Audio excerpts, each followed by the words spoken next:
Shalom sahabat semua dan salam sejahtera. Marilah kita memulakan hari kita dengan menyantap firman Tuhan. Sarapan kasih yang membawa terang bagi jalan kita serta kesegaran bagi jiwa kita. Dalam Kejadian 15 ayat 17 hingga 21, kita melihat satu peristiwa yang sangat penting dalam hubungan antara Tuhan dan Abram. Ini bukan sekadar satu janji, tetapi satu perjanjian ilahi yang dimeteraikan secara sepihak oleh Tuhan sendiri. Mari kita renungkan bersama mengapa Tuhan memilih untuk bertindak sedemikian. Dan apakah maknanya kepada kita pada hari ini.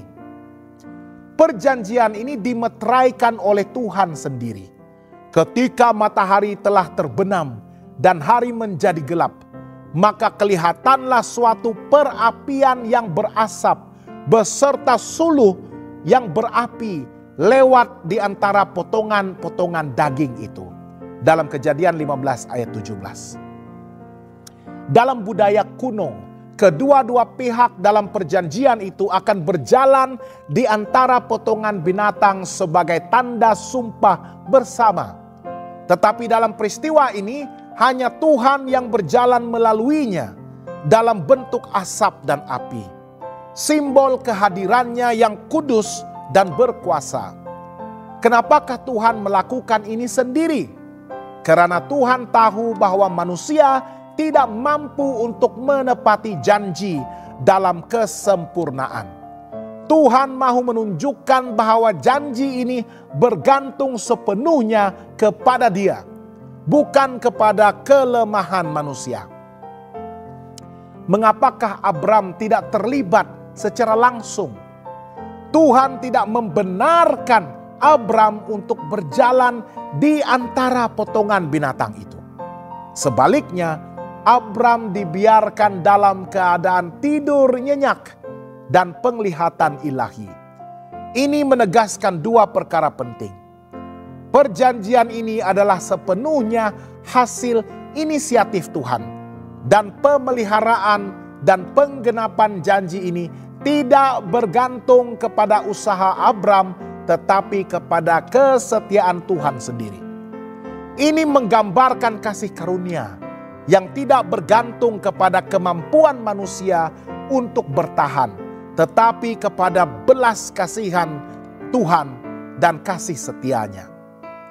Apa yang Tuhan lakukan ini menunjukkan sesuatu yang begitu luar biasa, bahwa Dia berkomitmen penuh terhadap janjinya, bahwa Dia menanggung sendiri akibat jika perjanjian ini tidak ditepati. Walaupun secara realitinya Tuhan tidak pernah gagal.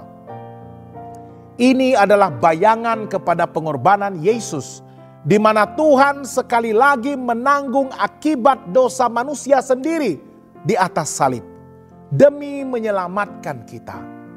Perjanjian Tuhan bukan hanya janji kosong, tetapi janji yang dimeteraikan dengan tindakan konkret dan penuh kasih. Kesetiaan Tuhan tidak akan pernah gagal.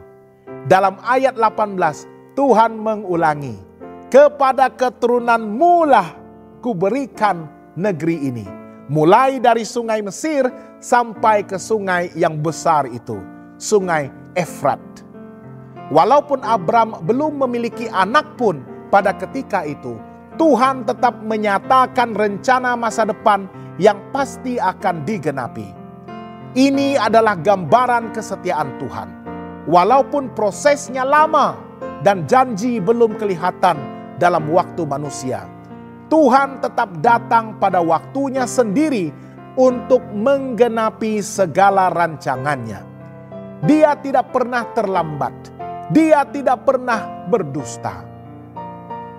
Apakah yang kita boleh pelajari dan amalkan?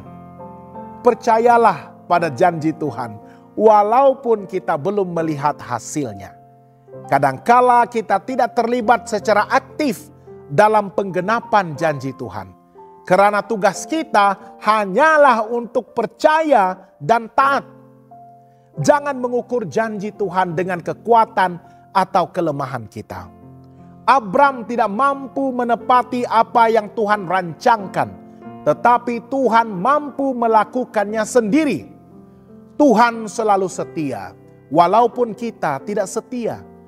Kita jatuh, kita gagal, tetapi Tuhan tetap menjaga janjinya. Itulah kasih karunia. Belajarlah untuk menunggu dalam iman. Abram harus menunggu bertahun-tahun sebelum melihat penggenapan. Tetapi dia belajar mempercayai proses Tuhan. Sahabat yang dikasihi Tuhan, Kejadian 15 ayat 17 hingga 21 mengingatkan kita bahwa Tuhan adalah perjanjian itu sendiri.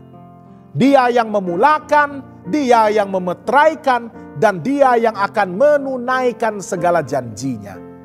Marilah kita hidup dengan iman yang teguh, mengetahui bahwa Tuhan yang berjanji adalah Tuhan yang tidak berubah dan sentiasa setia terhadap kita. Percayalah, tunggulah, dan serahkan segalanya kepada Tuhan. Karena janji Tuhan pasti digenapi. Jangan lupa untuk melayari dan subscribe saluran YouTube kami di youtube.com/@hoptvmalay. Tuhan memberkati dan selamat bersarapan.